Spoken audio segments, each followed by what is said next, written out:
မြမချိုပွဲတိုင်းမှာပါတဲ့အသီးကဘယ်သီးလဲ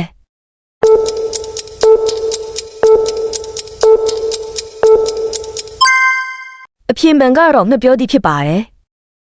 ကျမရဲ့အတွက်အကျိုးများတဲ့အသီးကဘာအသီးလဲ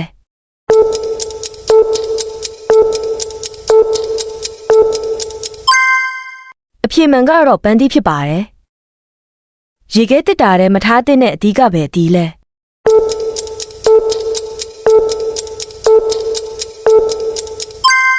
အဖြေမှန်ကတော့တရက်သီးဖြစ်ပါတယ်မြန်မာနိုင်ငံမှာအချို့ဆုံးဟုလူပြောများတဲ့အသီးကပါသီးလဲ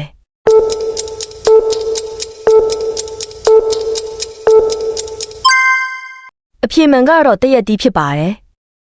အပူချိန်40ဒီဂရီထိခံနိုင်တဲ့အသီးကပဲအသီးလဲ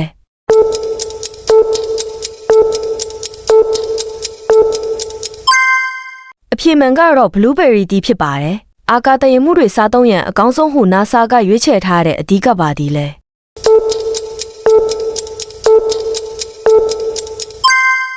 အဖြေမှန်ကတော့စတော်ဘယ်ရီဖြစ်ပါတယ်